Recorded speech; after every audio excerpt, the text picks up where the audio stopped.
¿Qué tal amigos? ¿Cómo están? Espero se encuentren muy bien el día de hoy. Vamos a continuar con la parte 2 de tromboembolia pulmonar. Nos quedamos en lo que viene siendo pruebas diagnósticas y vamos a continuar con lo que viene siendo tratamiento y al final les puse unos algoritmos diagnósticos para complementar todo lo que ya habíamos mencionado en estas dos presentaciones. Entonces, pues sin más, bienvenidos al canal. Espero les ayude mucho, espero aprendan mucho y pues comenzamos, ¿va?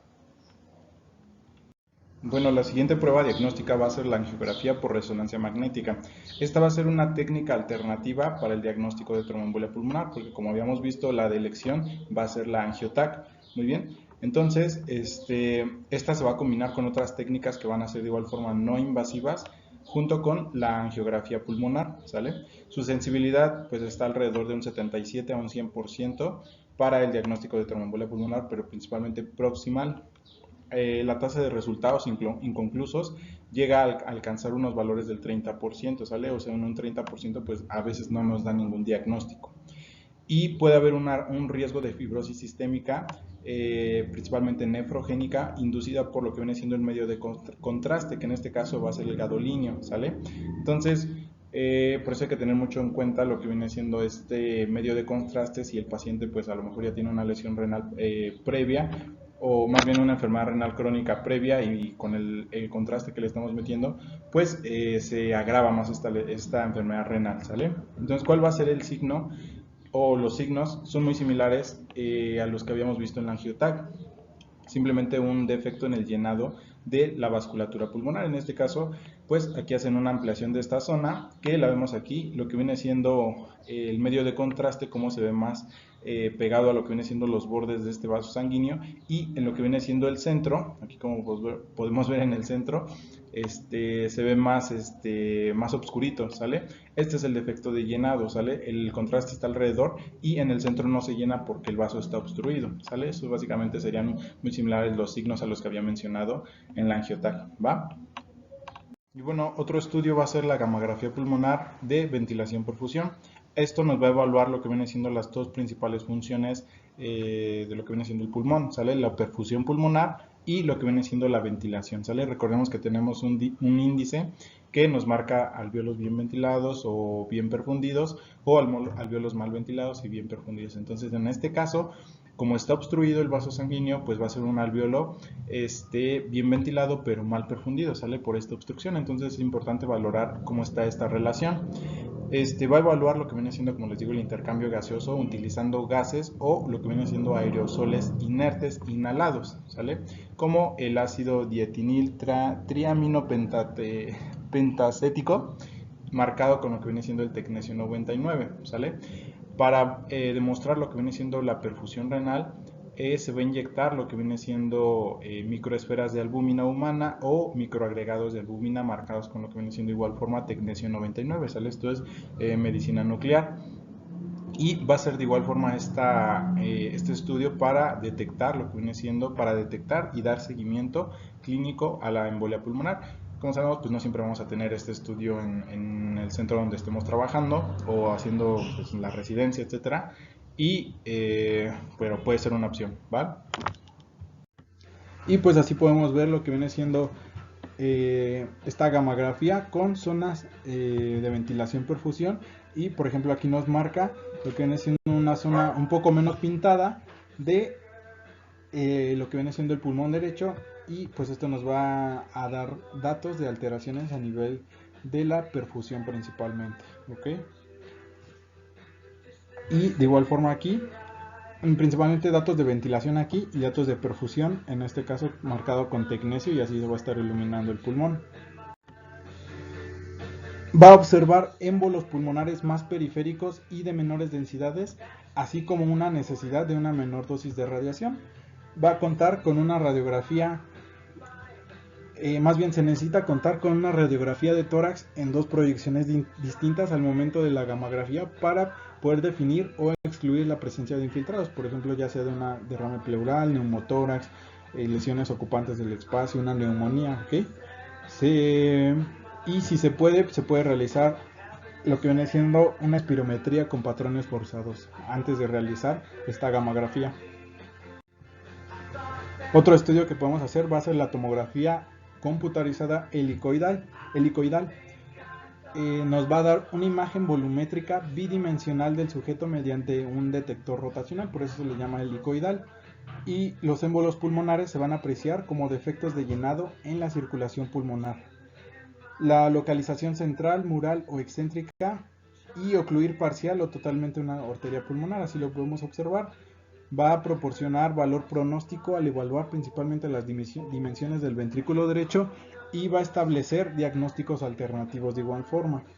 Se dice que va a ser preferida en el caso de sospecha de embolia pulmonar en muchos hospitales, solo que vamos a tener unas dificultades que va a hacer que no se encuentra disponible en todos los centros hospitalarios, por eso se va a preferir principalmente la angiotac y no debe utilizarse como prueba única para descartar la presencia de embolia pulmonar, se debe de utilizar con otros estudios diagnósticos.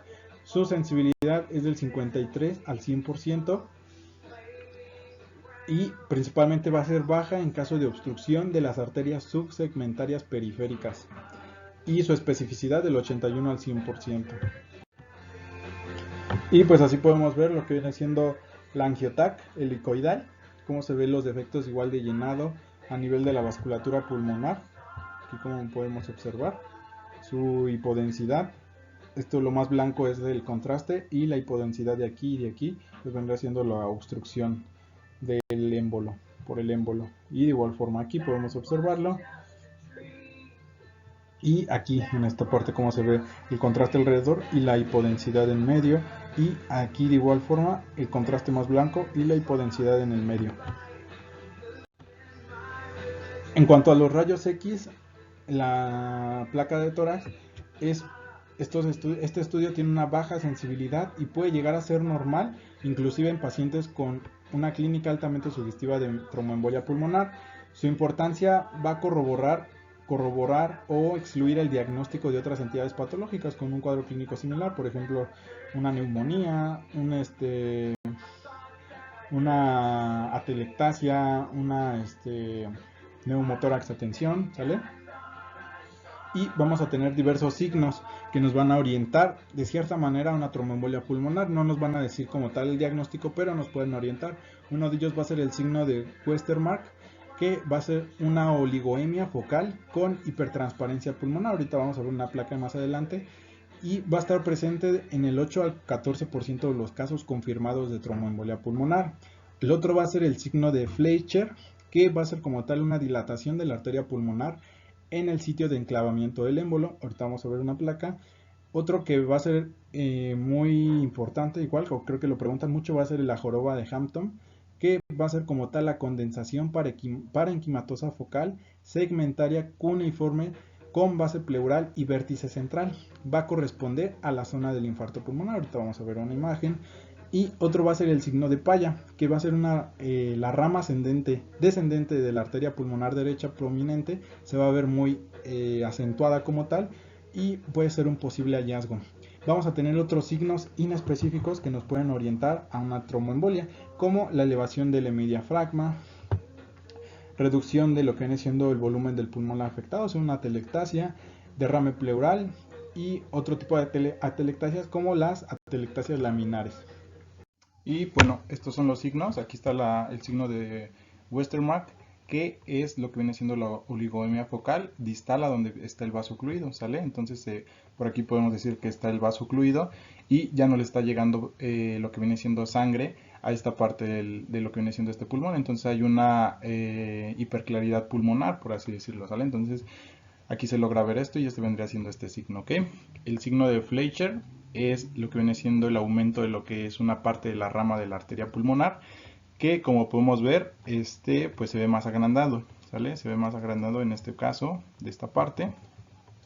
Y el signo de joroba de Hampton, que es un triángulo que está pegado a lo que viene siendo la pleura, principalmente periférico, con las bases, la base de este triángulo pegado a lo que viene siendo la pleura, la parrilla costal, por así decirlo, y el vértice hacia lo que viene siendo el parénquima pulmonar. Aquí podemos ver la base y el triángulo, ¿sale? Este signo de joroba de Hampton, pues lo menciona que es un signo clásico de tromboembolismo pulmonar, y lo que nos estaría diciendo esto es de que aquí ya hay un infarto, ¿sale? Si vemos este signo quiere decir que aquí ya hay un infarto debido a esta tromboembolia pulmonar, ¿va? Y aquí está el signo de Paya, que como habíamos visto va a ser el engrosamiento de lo que es la rama descendente de la arteria pulmonar derecha. Aquí la verdad yo no puedo ver muy bien lo que viene siendo esta rama, pareciera como si fuera una neumonía, pero pues así lo mencionan, ¿sale? Vamos a ver el electrocardiograma. Se dice que va a ser anormal en los casos de embolia pulmonar. Sus hallazgos no van a ser lo suficientemente específicos y sensibles. ¿Por qué? Porque estos hallazgos que voy a mencionar ahorita se pueden encontrar en diversas patologías que nos pueden orientar a muchas otras causas como tal. Simplemente esto va a ser útil para descartar lo que viene siendo, por ejemplo, un síndrome coronario aguda. Entre de estos signos que podemos encontrar va a ser la taquicardia sinusal, que va a ser el más común que podemos encontrar, ¿ok? En cuanto a que, por ejemplo, en piso de medicina interna que les llegan a preguntar cuál es el signo más constante de tromboembolia pulmonar, pues va a ser la taquicardia sinusal como tal, ¿ok? Podemos encontrar un bloqueo de rama, bloqueo completo o incompleto de rama derecha del haz de His. ¿Y esto por qué? Porque recordemos que este ventrículo pues está dilatándose, está manejando grandes volúmenes dentro del mismo. Entonces al dilatarse pues la rama derecha de este haz de His pues no va a estar... pues va a estar como dañada, vamos a decirle, por esta distensión que está teniendo. Su conducción a través de esa rama pues va a estar deficiente y por eso nos va a dar un bloqueo de la rama de las de His derecha. Vamos a tener ondas T invertidas en derivaciones precordiales derechas, principalmente de B1 a B4 y también en derivaciones inferiores que vienen siendo D2, D3 y ABF. Estas ondas T invertidas van a ser importantes. ¿Por qué? Porque unas ondas T invertidas, o sea, una onda T negativa, tanto nos puede hablar de isquemia, como datos de isquemia en un síndrome coronario agudo, o datos de sobrecarga de volumen, ¿ok? Entonces unas ondas T invertidas asimétricas nos habla de sobrecarga de volumen, ¿ok? Unas ondas T invertidas simétricas nos va a hablar datos de isquemia principalmente. Podemos tener datos de dextrorrotación del eje cardíaco, como vamos a ver más adelante, este eje cardíaco pues se va a ir hacia la derecha en vez de irse a la izquierda. Podemos tener una onda R dominante en B1, podemos tener igual una hipertrofia atrial derecha, principalmente como viene siendo una onda P pulmonale, como habíamos visto en el cor pulmonale, lo que viene siendo la dilatación de esta cavidad, pues nos va a provocar esta onda. Podemos tener una onda S persistente en B6, taquiarritmias supraventriculares y elevación o descenso del segmento ST. Por eso es precisamente cómo podemos hacer este electrocardiograma y hacer diferencia entre si es un síndrome coronario agudo o otra patología, como en este caso una tromboembolia pulmonar. Pero para esto pues tenemos que ver igual otros marcadores como las troponinas, la mioglobina, que igual van a estar elevados, pero dependiendo de los valores que vamos a manejar, vamos a hacer diferencia entre TEP o entre tromboembolia o síndrome coronario agudo. Y otro patrón que podemos encontrar va a ser el patrón S1Q3T3, que va a ser el complejo de Imagine-White. Este complejo pues se va a encontrar en un 15 o un 25% de los casos de tromboembolia pulmonar confirmada. Entonces este patrón se dice que pues es muy nos puede orientar de una manera muy fuerte hacia una tromboembolia pulmonar, solo que no se encuentra tan constante en todos los casos de tromboembolia pulmonar, como dice la estadística, de un 15 a 20%, pero este patrón pues es muy importante reconocerlo. Ahorita vamos a ver un electrocardiograma, ¿ok? Entonces aquí tenemos un electrocardiograma en donde se encuentra lo que viene siendo un paciente con tromboembolia pulmonar que está cursando con este cuadro. Para esto, para leer este electrocardiograma, y sea cualquier electrocardiograma el que sea, el que tengan en sus manos, podemos utilizar una mnemotecnia, ¿ok? Que va a ser esta, que va a ser free y 3 veces la I como tal. F de frecuencia, R de ritmo, E de eje, H de hipertrofia, la primera I de isquemia, la segunda I de infarto y la tercera I de intervalos como tal, ¿ok? Entonces vamos a empezar a leer este electrocardiograma. Como frecuencia, este electrocardiograma tiene de 97 latidos por minuto, ¿ok? Yo utilizo la regla de los 300, que recordemos es 300, 150, 100 y por estas rayitas que están antes del 100, pues aproximadamente 97 latidos por minuto, ¿ok? Su ritmo de este electrocardiograma va a ser sinusal, ¿por qué? Vamos a ver que hay una onda P antes de un QRS, onda P antes del QRS y los ondas RR son constantes, ¿ok? Entonces es un criterio que podemos utilizar. es un ritmo sinusal, el eje va a estar desviado a la derecha. Aquí podemos utilizar diversas fórmulas para calcular lo que viene siendo el eje. Hay unas que te dicen que si en D1 y ABF, si D1 es negativo y ABF positivo, pues va a ser desviado a la derecha, y dependiendo si D1 es positivo y ABF negativo, pues va a estar desviado a la izquierda, cosas por el estilo. Entonces aquí en este caso está desviado a la derecha este eje, y esto precisamente hablando por lo que habíamos visto de la fisiopatología, el vector se va a dirigir hacia lo que viene siendo la cavidad. Como está teniendo mayor volumen, pues hacia allá se va el vector, y el corazón de igual forma ya no está con su apex hacia lo que viene siendo el lado izquierdo, sino el apex se va hacia un poquito más hacia el lado derecho por el volumen que está manejando dentro del ventrículo derecho, que se está dilatando y cambia la forma de este corazón. ¿Okay? Entonces ya tenemos tres letras de lo que es la mnemotecnia: frecuencia, ritmo y eje. Vamos con la H de hipertrofia, perdón. Entonces para esto vamos a calcular la hipertrofia de todas las cavidades. Como podemos ver, la onda P pues tiene un voltaje pues menor a 2.5 milivoltios, como ya hemos visto, y tiene una prolongación en tiempo menor a los 0.12 segundos que habíamos visto. Entonces es una onda P, en este caso normal. Vamos a ver ahora lo que viene siendo las cavidades ventriculares. Para esto, para valorar las cavidades ventriculares, podemos utilizar dos índices que ya habíamos visto. Uno que es el índice de Lewis, que principalmente lo podemos utilizar tanto para cavidad izquierda y derecha, dependiendo del valor que nos salga, y el otro va a ser el índice de Cabrera, que propiamente va a ser para hipertrofia ventricular derecha. ¿Okay? Entonces vamos a utilizar el índice de Lewis. Aquí tenemos una imagen donde nos menciona cómo podemos calcularlo. Vamos a sumar lo que viene siendo, vamos a hacer la suma entre la R en D1 más la S en D3, o sea, D1 aquí está, la R en D1 más la S en D3, o sea, este piquito que tenemos aquí. Hacemos esta suma y después hacemos la suma de S en D1, o sea, este pico hacia abajo, S en D1 y R en D3, ¿sale? Entonces, ya que tenemos estos parámetros, lo restamos, lo que nos salió aquí menos lo que nos salió aquí. Si tenemos un valor menor a menos de 14 milímetros, nos va a hablar de hipertrofia ventricular derecha. Si tenemos un valor mayor a 17 milímetros, hablamos de hipertrofia ventricular izquierda. Entonces a mí, en mis cálculos que yo hice, me salió menos 18 milímetros de mercurio. Entonces en este caso, como recordamos, tenemos 0, 1, 2, 3 números positivos y 0, menos 1, menos 2, menos 3, menos 4, menos 5 negativos. Entonces precisamente por eso, entonces menos 14, podemos tener aquí menos 15, menos 16, menos 17, y a mí como me salió menos 18, cumple criterios en este caso de hipertrofia ventricular derecha. ¿Ok?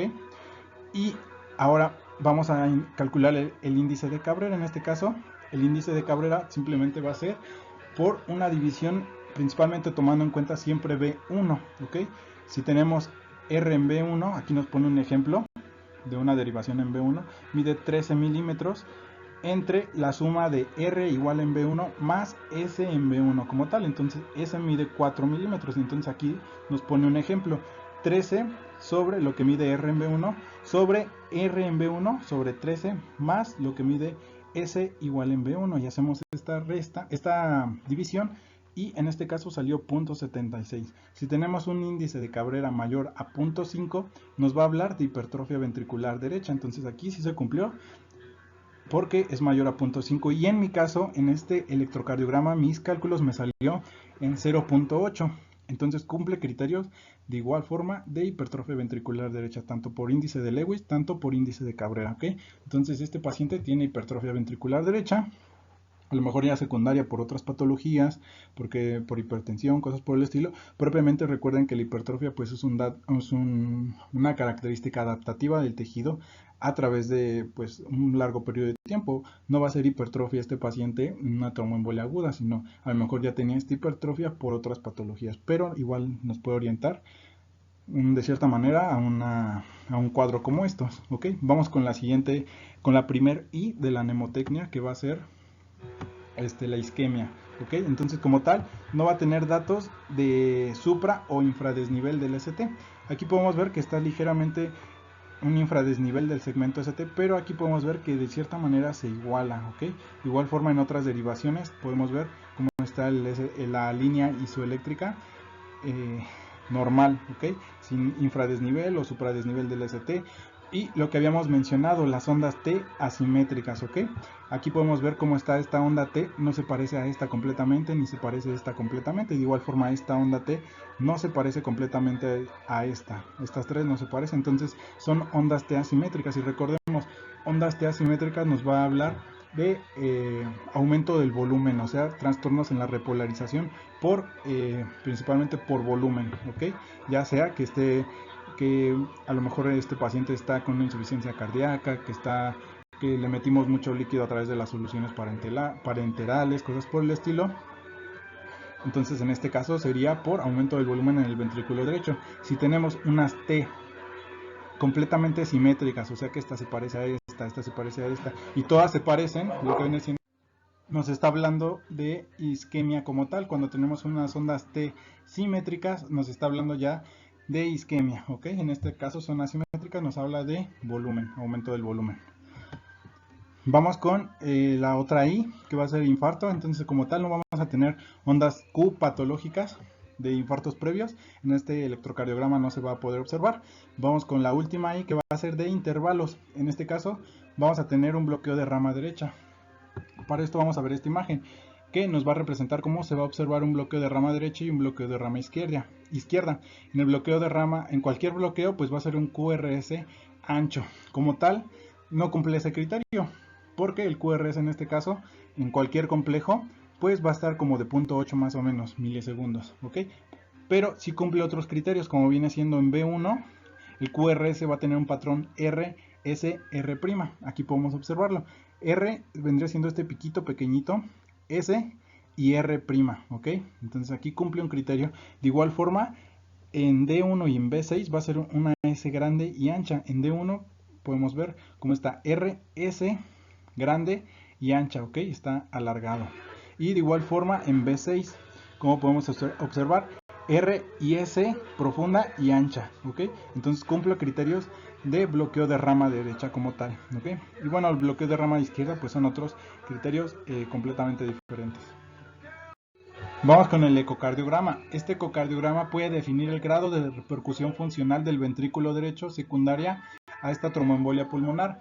Dependiendo de los datos que encontremos, nos va a dar implicaciones tanto terapéuticas y pronósticas, y nos puede ayudar a determinar las dimensiones de las cavidades cardíacas, principalmente derechas, y calcular la presión arterial pulmonar sistólica. Su valor predictivo negativo va a ser del 40 al 50%, o sea, es un valor predictivo pues elevado. ¿Qué quiere decir esto? Que los pacientes que les hagamos el ecocardiograma a lo mejor ya tienen otras patologías que nos puede confundir con datos de tromboembolia pulmonar, como viene siendo hipertrofia, dilatación de cavidades. A lo mejor ellos ya cursan con insuficiencias valvulares o ya disminución de lo que es la fracción de expulsión del ventrículo izquierdo, secundaria a otras patologías, pues nos puede confundir como tal. Por eso precisamente su valor predictivo negativo. Pero se supone que estos datos no van a excluir como tal el diagnóstico, ¿ok? Entonces, para ello vamos a encontrar signos ecocardiográficos como lo que viene siendo la dilatación principalmente ventricular derecha. En el 25% de los casos podemos encontrar una contractilidad disminuida de la pared libre del ventrículo derecho en comparación con su apex. O sea, a esto se le va a llamar el signo de McGonigal, ¿ok? Se contrae deficientemente la pared libre de este ventrículo y su apex se contrae de cierta manera mejor. Podemos encontrar trombos móviles dentro del corazón, principalmente a través de ecografía transtorácica o transesofágica. Entonces, precisamente por eso estos pacientes tienen riesgo de hacer ictus cerebrales o infartos a nivel miocárdico, o como tal, pues insuficiencia arterial periférica aguda como tal por la formación del trombo a nivel arterial. Y estos son los signos, los datos que podemos encontrar, como viene siendo el aumento del ventrículo derecho, el alargamiento de este ventrículo derecho con una vista paraesternal. En cuanto a la ecografía, podemos encontrar la dilatación de este ventrículo derecho con una relación ventrículo derecho izquierdo mayor a 0.1 y el signo de McGonigal, que como recordemos se contrae deficientemente la pared libre del ventrículo en comparación con el ápex de este ventrículo como tal, ¿ok? Y podemos encontrar lo que viene siendo el empuje del septo interventricular hacia el lado izquierdo y la distensibilidad de la vena cava inferior con la disminución de la inspiración, o sea, no se colapsa como tal a la inspiración esta vena cava inferior, ¿ok? Podemos encontrar lo que viene siendo una disminución, el signo 60-60, que dicen que aquí es una disminución de menos de 60 milisegundos en la mesodiástole. Y en la... bueno, la verdad no le entiendo muy bien este signo, pero menciona que pues, podemos encontrar alteraciones a nivel de lo que vienen siendo los parámetros ecocardiográficos, ya sea por los volúmenes sistólicos que esté manejando, dependiendo de sus mediciones, y eso nos va a orientar de igual forma. ¿Okay? Lo que viene siendo la movilización de los trombos dentro de las cavidades, lo que había mencionado, que se forman trombos dentro de las cavidades por esta misma éstasis, y esto pues tiene mucho riesgo de pues irse a lo que viene siendo sistema nervioso central o propiamente a la circulación coronaria. Lo que viene siendo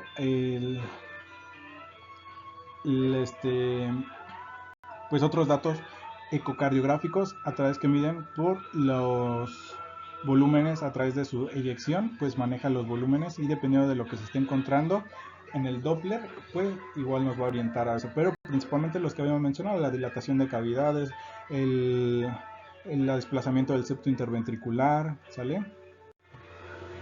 Y aquí podemos ver cómo se ve el ventrículo derecho completamente dilatado y este es el ventrículo izquierdo, cómo se ve más grande el ventrículo derecho a comparación del ventrículo izquierdo, que tendría que ser la relación al revés, ¿ok?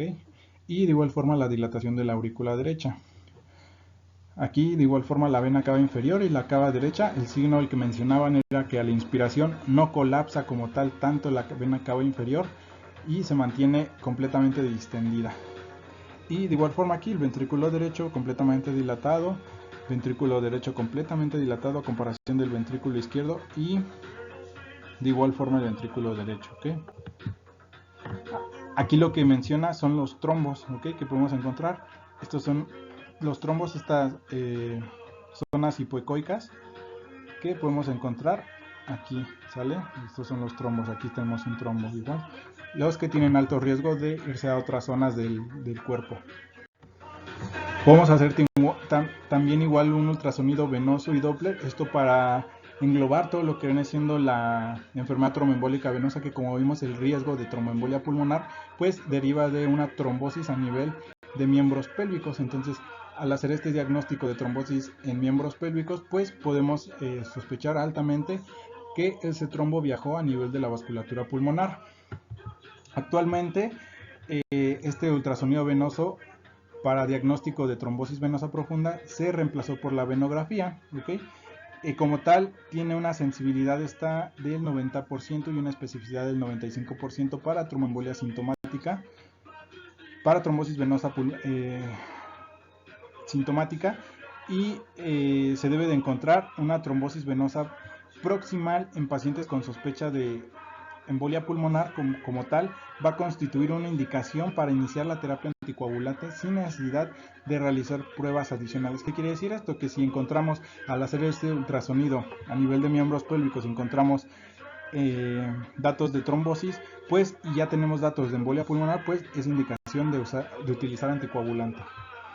El criterio diagnóstico de trombosis venosa profunda va a ser, a través de este ultrasonido, la compresibilidad incompleta de lo que es la vena, ¿ok? Y se dice que las mediciones del flujo, o sea el Doppler, se van a considerar poco confiables. Ahorita vamos a explicar esto. Entonces esta es la vena que podemos observar en lo que viene siendo el Doppler, y aquí vemos por ejemplo lo que viene siendo el trombo, la trombosis que se generó en esta vena de miembros inferiores. Cuando está el Doppler aquí, o sea el transductor arriba, y se comprime desde arriba hacia abajo, esta vena no va a colapsar como tal. ¿Cómo lo podemos explicar? Aquí tenemos lo que viene siendo la arteria y la vena juntas, ¿ok? Cuando se llega a comprimir, normalmente lo que va a suceder es que va a desaparecer la vena, ¿ok? Se comprime completamente, pero el dato que nos va a sugerir trombosis venosa es de que al comprimir se persiste lo que viene siendo el tamaño de la vena, precisamente por el coágulo, ¿ok? Los marcadores biológicos y que podemos encontrar en lo que viene siendo toda esta lo que va a englobar la tromboembolia pulmonar y también van a ser marcadores pronósticos e indicativos de lesión, pues van a ser diversos. Entre ellos vamos a encontrar lo que es la proteína cardíaca de unión a los ácidos grasos, que esta proteína va a estar elevada en infarto agudo al miocardio, ¿ok? Entonces, precisamente por la fisiopatología que vimos, por la distensión de cavidades y todo eso, pues esta proteína cardíaca de unión a los ácidos grasos pues se va a elevar. También pues las troponinas, principalmente la troponina T, se dice que un valor de corte mayor a 14 picogramos sobre mililitro para pacientes menores de 75 años y para mayores de 75 años como valor de corte mayor a 45 picogramos sobre mililitro, pues se va a considerar igual.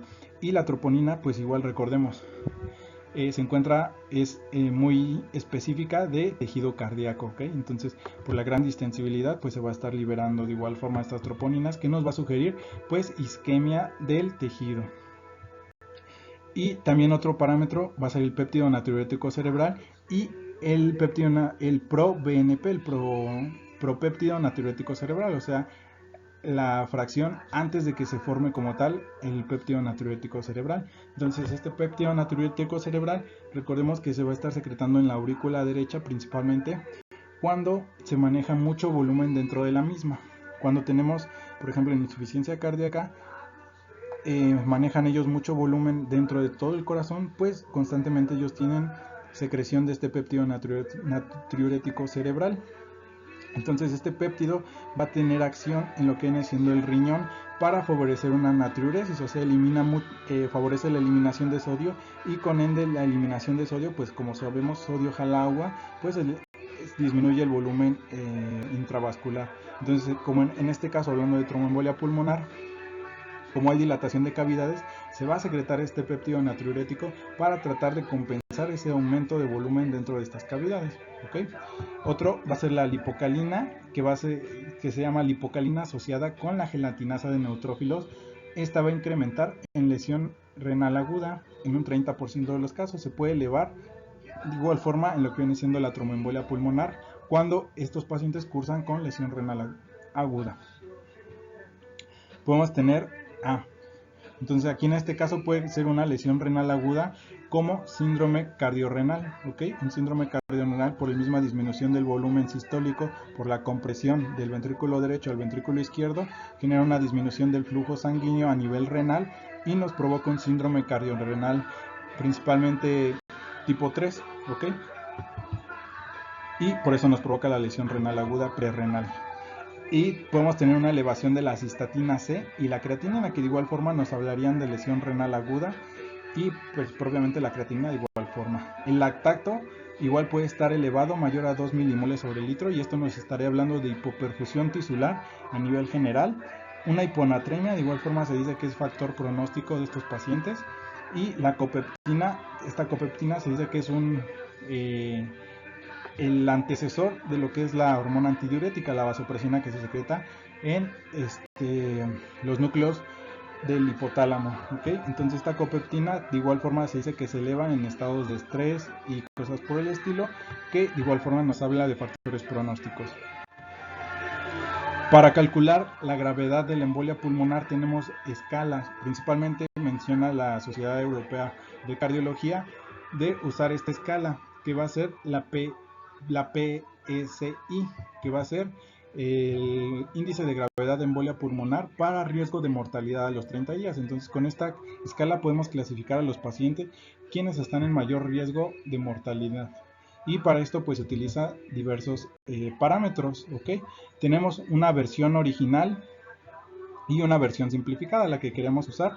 Y aquí tenemos, dependiendo de la versión original que usemos, cómo lo clasificamos, y dependiendo de la versión simplificada, cómo lo clasifiquemos. Entonces estos son los parámetros: la edad, el sexo, el cáncer, si tienen cáncer o no, si tienen falla cardíaca crónica, si tienen alguna patología pulmonar crónica, sus latidos por minuto, su presión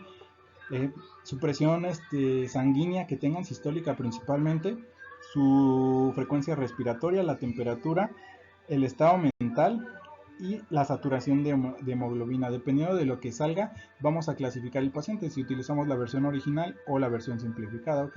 Entonces, dependiendo, por ejemplo, vamos a calcularlo en clase 1, en clase 2 clase 3, clase 4 y clase 5, ¿ok? En cuanto a la versión original, y la versión simplificada solo lo va a clasificar como riesgo de mortalidad del 1% y riesgo de mortalidad del 10%, o sea, un riesgo de mortalidad elevado. Y de igual forma en la versión original, pues el riesgo del 0 al 6, del 1.7 al 3.5 y hasta llegar al 10 al 24.5% de riesgo de mortalidad a los 30 días en una clase 5. Entonces, esta es una clasificación importante para vaya a clasificar estos pacientes dependiendo de su riesgo. Vamos al tratamiento. Como primera instancia, pues el oxígeno, ¿ok? Cuando tienen los pacientes tromboembolia pulmonar y una saturación menor del 90%, está indicado el oxígeno suplementario. También, pues cuando tengan ya hipoxemia severa o insuficiencia respiratoria refractaria, podemos utilizar pues otras medidas como viene siendo la intubación o cosas por el estilo, dependiendo de cómo encontremos al paciente. Recordemos que hay unos pacientes de las causas de hipoxemia que un tercio se va a deber a un cortocircuito derecha-izquierda por lo que vimos del agujero oval permeable o comunicación interauricular, ¿ok? Entonces precisamente por eso va a disminuir o va a ser una insuficiencia refractaria a la administración de oxígeno, y pues aquí debemos de considerar ventilación mecánica invasiva, ¿ok? O no invasiva, dependiendo si compensa bien. En cuanto al tratamiento farmacológico de la falla ventricular derecha, pues podemos hacer esto. Si encontramos una presión venosa central baja, se pueden administrar lo que viene siendo menor o igual a 500 mililitros de solución isotónica para aumentar lo que viene siendo el índice cardíaco. ¿Qué quiere decir esto? Que recordemos, la presión venosa central se mide a través de un catéter que llega a lo que viene siendo la aurícula derecha y pasa por la vena cava superior. Se pone al paciente en un ángulo de 35 a 45 grados para medir esta presión venosa central. Una presión venosa central dentro de la aurícula derecha va a ser de 0 a 5 milímetros de agua. Si dentro de la aurícula de la vena cava superior va a ser de 6 a 12 milímetros de agua. Si tenemos una presión menor de estos valores tanto en la aurícula como en la vena cava inferior, pues nos está hablando de datos de hipovolemia, datos de pues un choque principalmente hipovolémico, entonces requiere agua. Entonces en estos casos se puede administrar lo que viene siendo esta solución salina para favorecer pues el aumento del gasto cardíaco, principalmente si estos pacientes se encuentran hipovolémicos. Si se encuentra elevado esta presión venosa central, pues aquí no hay que dar esta cantidad de líquido. ¿Por qué? Porque el ventrículo y tanto la aurícula pues están completamente llenas de agua, dilatadas, y si le dan más agua pues lo vas a empeorar al paciente, ¿ok? Precisamente por lo mismo no se le debe dar dependiendo de las necesidades del paciente, porque puede sobredistender el ventrículo derecho. Se puede usar vasopresores en paralelo junto o mientras se espera la reperfusión farmacológica, quirúrgica o intervencionista, ¿ok? O sea, se pueden dar, si ya tiene falla ventricular, se pueden dar los vasopresores mientras se espera lo que viene siendo la trombólisis o la anticoagulación, o si requiere tratamiento quirúrgico. La norepinefrina no se debe de usar en shock cardiogénico. En un choque cardiogénico no se puede utilizar. La norepinefrina se puede utilizar, por ejemplo, cuando tenemos para mejorar lo que viene siendo la contractilidad del corazón, aumentar el cronotropismo, el inotropismo, pero en choque cardiogénico no se puede utilizar esta. Se debe utilizar lo que es la dobutamina, ¿ok? La dobutamina se utiliza en choque cardiogénico en pacientes con tromboembolia pulmonar, gasto cardíaco bajo y la presión arterial normal. Aquí tenemos lo que viene siendo lo que había mencionado, la cantidad de volumen.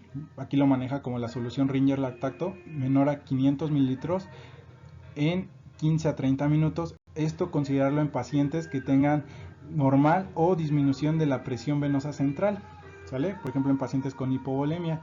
Se debe de tener en cuenta que puede distender lo que viene siendo más el ventrículo derecho y reducir lo que es la contractibilidad pulmonar por todo la contractibilidad cardíaca por todo este volumen que se está manejando, ¿ok? Entonces solo en pacientes seleccionados se puede administrar esta cantidad de volumen adicional, y aquí está, por ejemplo, en hipovolemia o presión venosa central disminuida. Los vasopresores, la norepinefrina, pues va a incrementar, como les digo, el inotropismo del ventrículo derecho, y va a aumentar las presiones sistémicas, la presión, la presión arterial sistémica. Va a promover la interacción entre el ventrículo izquierdo, entre los ventrículos, y va a favorecer lo que viene siendo la perfusión, el gradiente de perfusión coronario. Y sus consecuencias que puede tener este uso de norepinefrina, pues puede causarnos una excesiva vasoconstricción en los tejidos para perfundirlos como tal, ¿ok? La dobutamina pues va a incrementar el inotropismo del ventrículo derecho, y las presiones puede disminuirlas igual, ¿ok? Y esto, las consecuencias que puede tener, puede agravar lo que viene siendo la hipotensión arterial si se infunde solo y con algún vasopresor, ¿ok? Y puede agravar lo que viene siendo las arritmias. Entonces solo hay que tener en cuenta los contextos en los que podemos utilizarlo. Y otra terapia va a ser la ECMO, que va a ser el soporte ventilatorio por membrana extracorpórea, que ahorita lo vamos a ver en la siguiente diapositiva, y es como un oxigenador externo para que la sangre, pues a través de un catéter lo ingresan al cuerpo y la sangre ya viene oxigenada. Entonces esto es lo que podemos utilizar en cuanto a la falla del ventrículo derecho. Entonces lo del ECMO es el soporte circulatorio mecánico que podemos utilizar, que es la oxigenación por membrana extracorpórea, y puede ser útil en pacientes con embolia pulmonar de alto riesgo y colapso circulatorio o como tal paro cardíaco. Entonces, como les digo, es un aparato que a través de un catéter que lo ingresan por las venas y por la arteria ilíaca, pues oxigena la sangre como tal y la vuelven a meter, ¿ok? Entonces sacan la sangre, se oxigena y la vuelven a ingresar la sangre. Todo esto para que se pueda, por ejemplo, si tenemos algún paciente con neumonía o que no pueda tener una buena función pulmonar, pues podemos utilizar esta terapia. En cuanto al soporte vital avanzado en paro cardíaco, pues si, como habíamos mencionado al principio de las diapositivas, uno de los consecuencias que puede tener es que tenga una alteración a nivel cardíaco, por ejemplo una presión arterial sistólica menos de 90, una que requiera como tal uso de maniobras de reanimación. Entonces en este caso sería así. Tenemos que diferenciar lo que es la embolia pulmonar aguda con un paro cardíaco con ritmo no desfibrilable. Entonces muchas causas nos pueden provocar un paro cardíaco. Entonces dentro de ellas pues debemos de considerar la tromboembolia pulmonar con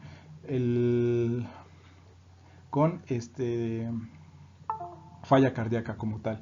Entonces se puede considerar la terapia trombolítica cuando tenemos alta sospecha de que se debe este paro cardíaco a la tromboembolia pulmonar. Se puede considerar ya la terapia trombolítica y se debe continuar la reanimación 60-90 minutos tras su administración. Entonces aquí tenemos el algoritmo que si encontramos, por ejemplo, el paciente ya con paro cardíaco, no tiene pulso, le checamos el pulso y no tiene pulso, pues empezamos maniobras de reanimación que 30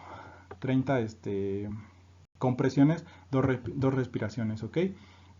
Checamos en el monitor si es un ritmo desfibrilable. Recordemos, los ritmos desfibrilables es la fibrilación ventricular y la taquicardia ventricular sin pulso. Esto sí se puede desfibrilar. Los que no se desfibrilan va a ser la asdistolia y la actividad eléctrica sin pulso. Entonces aquí podemos seguir este algoritmo. Lo desfibrilamos, seguimos con el RCP. Igual forma, medimos si es desfibrilable o no. Si es desfibrilable, pues desfibrilamos. Si no, pues continuamos con RCP, ¿ok?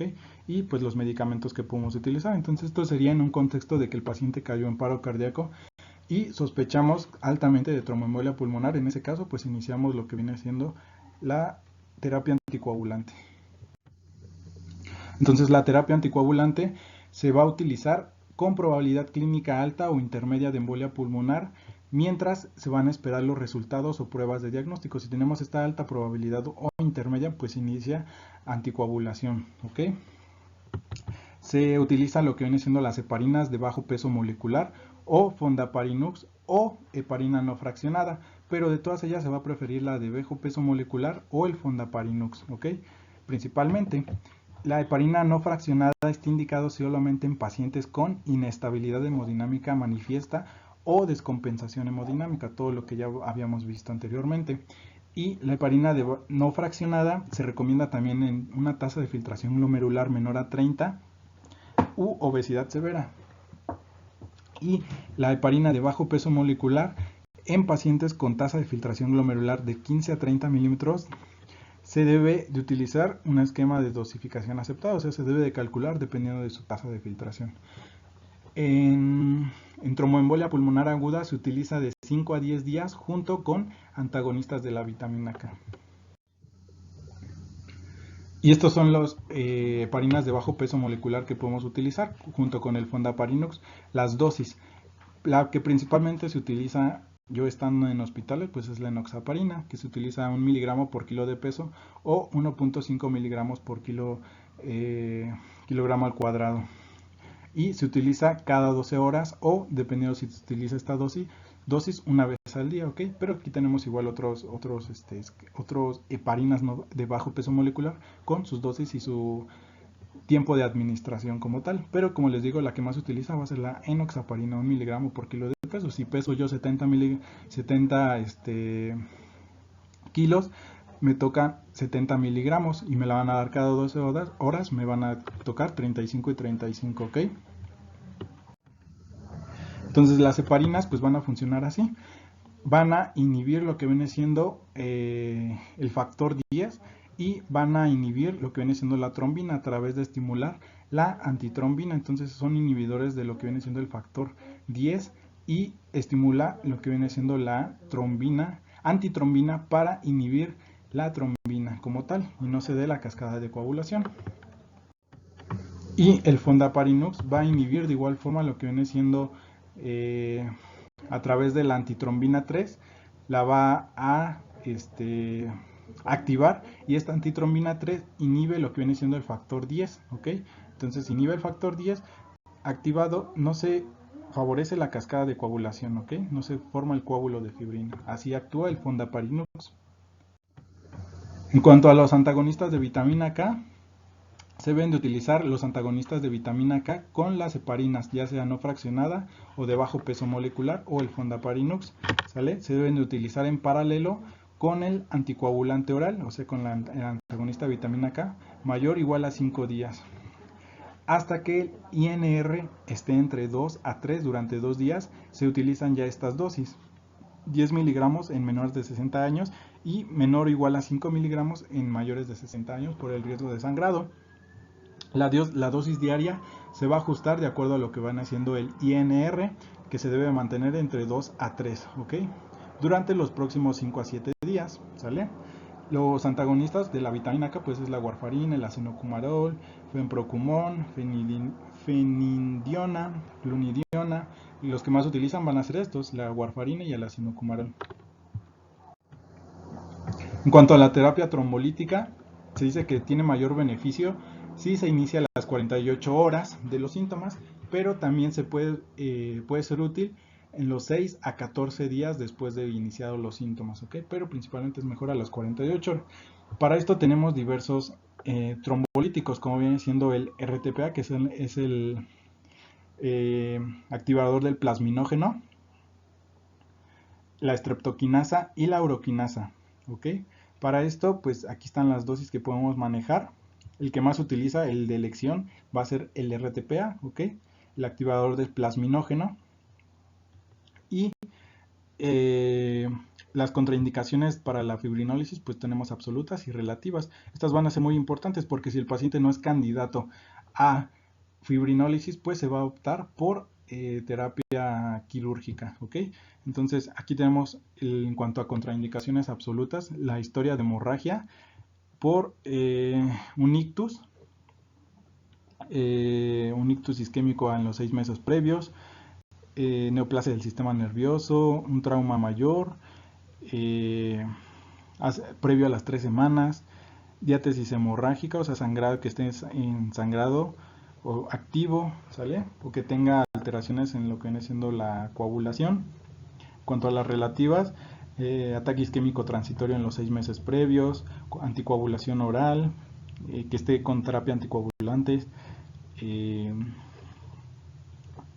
traumas, hipertensión refractaria, o sea que está mayor a 180 milímetros de mercurio por el alto riesgo de ictus, patologías de hígado avanzadas, o sea una insuficiencia hepática crónica, endocarditis infecciosa, úlcera péptica activa, ¿sale? Que todo lo que nos esté condicionando sangrado. Y para cuando vamos a administrar esta trombólisis, estos medicamentos trombolíticos, se va a detener la infusión de heparina no fraccionada durante la administración de streptokinasa o urosinasa. Si utilizamos estos dos y ya estamos utilizando las heparinas, se suspende la heparina no fraccionada para administrar estos dos. Si vamos a utilizar el activador del plasminógeno, que es el más común, se puede continuar la administración de la heparina no fraccionada, no pasa nada, ¿ok? Tratamiento quirúrgico puede ser con catéter percutáneo y se dice que la reperfusión hemodinamicánica se basa en la inserción de un catéter en las arterias pulmonares a través de la ruta femoral, a través de una vía por la vena pulmonar, ¿ok? Y esto va a causar una fragmentación mecánica o una aspiración del trombo, o lo que más comúnmente se va a hacer, se dice que es una terapia farmacomecánica que va a combinar la mecánica o fragmentación por ultrasonido del trombo con dosis de trombólisis in situ, o sea, dosis propiamente donde está ese coágulo. Y pues esta es la terapia, ¿sale? Ven las arterias pulmonares y dependiendo de dónde se encuentre, pues a través del catéter con ondas de ultrasonido lo disuelven y le ponen trombolítico ahí. Otra va a ser la embolectomía quirúrgica, ¿sale? Esta se va a utilizar en pacientes con tromboembolia pulmonar de alto riesgo y pacientes seleccionados con embolia pulmonar de riesgo intermedio alto, ¿sale? Principalmente si la trombólisis está contraindicada o ha fracasado. Entonces esta va a ser la técnica de elección cuando no se puede hacer trombólisis. Y básicamente lo que hacen pues es quitar el coágulo de lo que es la vasculatura. Entonces, ¿cuáles van a ser las recomendaciones para el tratamiento de la fase aguda? Este es según la guía de la Sociedad Española de Cardiología. Como primer nivel, en un embolia pulmonar con choque o hipotensión, o sea, de alto riesgo, recordemos que lo dividimos en alto riesgo si tienen choque y si no tienen choque de bajo riesgo, en este caso de alto riesgo, como primera instancia se recomienda iniciar sin demora la anticoagulación con heparina no fraccionada en pacientes con embolia pulmonar de alto riesgo, ¿ok? Principalmente entonces se debe de iniciar las heparinas. En este caso, como había mencionado, se prefieren las heparinas de bajo peso molecular en contra de las no fraccionadas. En este caso, esta imagen de esta guía es desactualizada. La guía nueva dice que es heparina de bajo peso molecular principalmente. Entonces, como primera instancia se requiere el uso de heparinas. También se recomienda la terapia trombolítica, dependiendo de lo que habíamos visto, si es candidato o no, dependiendo de las contraindicaciones relativas y absolutas. Si es candidato, pues se da la terapia trombolítica junto con las heparinas igual. Se recomienda la embolectomía pulmonar quirúrgica, la que habíamos visto, para pacientes en las que está contraindicada la trombólisis o falló esta, ¿ok? Entonces, principalmente esta va a ser la terapia en una fase aguda, ¿ok? Aquí sí se recomienda la trombólisis en la fase aguda, ¿ok? Y considerar tratamiento dirigido por catéter percutáneo como alternativa a la embolectomía pulmonar quirúrgica para pacientes con trombólisis sistémica de dosis completa, contraindicada o fallida, ¿sale? Pero principalmente van a ser estas tres terapias. En cuanto a tromboembolia pulmonar de bajo riesgo o intermedio, o sea que no tengan choque ni hipotensión, pues la anticoagulación se va a combinar lo que viene siendo los antagonistas de la vitamina K, ¿ok? con las heparinas. Entonces, como primer medida, pues se recomienda iniciar sin demora la anticoagulación parenteral, o sea, las heparinas en pacientes con probabilidad clínica de embolia pulmonar alta o intermedia durante el proceso diagnóstico. O sea, si encontramos ya datos que nos sugieren tromboembolia pulmonar mientras hacemos el protocolo, pues hay que iniciar las heparinas, ¿ok? Heparina de bajo peso molecular o fondaparinux son el método de anticoagulación de la fase aguda recomendado, ¿ok? Entonces debe de dar las heparinas de bajo peso molecular en la fase aguda en la mayoría de los pacientes, y paralelamente con la anticoagulación parenteral se da los antagonistas de la vitamina K, o sea, se dan las heparinas con la cenocumarol o la warfarina para mantener un INR de 2 a 3, ¿ok? Entonces esta es la fase aguda que se puede realizar en cuanto a anticoagulación. Y ante nuevos anticoagulantes orales como viene siendo el rivaroxaban, apixaban, pues aquí están las recomendaciones que se pueden utilizar de igual forma, pero la más utilizada pues van a ser estas, ¿ok? En cuanto al tratamiento de reperfusión, o sea, la trombólisis, pues en estos pacientes que no tienen choque ni hipotensión, no se recomienda como tal el uso de trombólisis sistémica para pacientes, ¿ok? Que no tienen choque ni hipotensión. No se recomienda como tal, principalmente para ellos, pues es la trombólisis a través de, más bien principalmente con ellos es la anticoagulación con heparinas y antagonistas de la vitamina K. Pero se debe de mantener en ellos una estrecha monitorización del riesgo, más bien en los pacientes con riesgo intermedio alto, para facilitar la detección precoz de alguna descompensación hemodinámica y con esto iniciar el tratamiento de reperfusión, o sea, como tal, la trombólisis, ¿ok? Entonces hay que estarlos manteniendo en observación estrecha. Y se tiene que considerar la terapia trombolítica para pacientes con embolia pulmonar riesgo intermedio alto y signos clínicos de descompensación hemodinámica. Ya una vez que se descompensaron, pues sí hay que considerar hacerle trombólisis. Y se puede considerar la embolectomía pulmonar quirúrgica para pacientes con riesgo intermedio alto si el riesgo hemorrágico predicho con el tratamiento trombolítico es alto, ¿sale? Se puede considerar también por catéter percutáneo y si el tratamiento trombolítico también es alto, ¿sale? Entonces, para anticoagular a los pacientes tras la embolia pulmonar, o sea, el tratamiento posterior al evento agudo, tenemos que mantener a estos pacientes pues anticoagulados por el riesgo que tienen de volver a padecer un cuadro similar. Entonces, pacientes con una embolia pulmonar secundaria, un factor de riesgo transitorio, por ejemplo, alguna cirugía que se haya sometido el paciente, que por la misma cirugía pues ha de haber estado encamado, cosas por el estilo, se recomienda la anticoagulación durante 3 meses posterior al evento. Para pacientes con embolia pulmonar que no fue provocada, o sea que no tiene algún factor de riesgo, más bien que no tuvo algún pues sí, algún riesgo transitorio como una cirugía o cosas por el estilo, igual la anticoagulación al menos 3 meses. Y se debe de considerar la anticoagulación prolongada para pacientes con un primer episodio de embolia pulmonar no provocada y bajo riesgo de sangrado, o sea, una anticoagulación pues más prolongada de los 3 meses.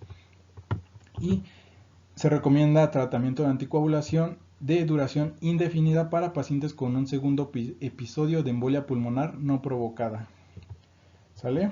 Y pues aquí están lo que podemos utilizar: rivaroxaban, dabigatran, apixaban. Esto pues para mantenerlo anticoagulado durante todo el tiempo, ¿ok? Y principalmente sería eso. Vamos a ver los algoritmos que podemos utilizar para el diagnóstico y el tratamiento. Entonces, cuando tenemos la sospecha de tromboembolia pulmonar con un paciente con choque o hipotensión, o sea que ya está dando, ¿no?, datos por un paciente de alto riesgo, principalmente se debe de hacer la angioTAC, ¿ok? Un angioTAC si está disponible inmediatamente. Si no está disponible, vamos de este lado, se hace un ecocardiograma, ¿sale? Y vamos a ver los datos que nos orientan a tromboembolia pulmonar, como la sobrecarga del ventrículo derecho y los demás datos que vimos, ¿sale? Si sí tenemos datos de sobrecarga del ventrículo derecho de tromboembolia pulmonar, pues se opta de nueva cuenta por hacer la tomografía, ¿sale? tenemos la tomografía y ya una vez que el paciente lo estabilizamos, se hace la tomografía y si es positivo, o sea, si nos dio datos de tromboembolia pulmonar, pues damos el tratamiento, ¿sale? De reperfusión, ya sea heparinas con los antagonistas de vitamina K o propiamente la trombólisis. Si la tomografía fue negativa, pues se buscan otras causas de inestabilidad hemodinámica, ¿sale? Si en el ecocardiograma no hay sospecha de sobrecarga del ventrículo derecho, no hay datos de esto, pues se buscan otras alteraciones que nos causen esta inestabilidad hemodinámica.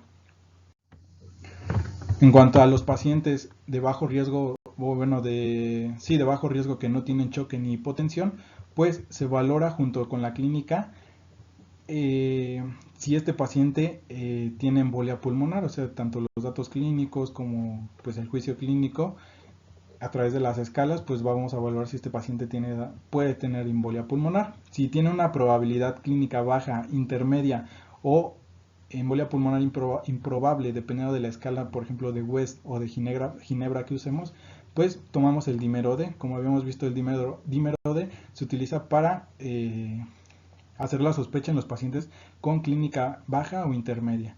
Entonces, un dímero D, recordemos que el valor de corte es de 500. Si es arriba de 500, pues nos da positivo. O sea, nos hace tener una alta sospecha de esto. Si es menor de 500, nos hace una baja sospecha de esto y podemos descartarlo completamente. Si tenemos un dímero D negativo, no se va a tratar este paciente como si fuera una embolia pulmonar. Si es positivo, o sea, mayor de 500, se opta por realizar la tomografía como tal, porque ya nos tenemos una alta sospecha de este paciente.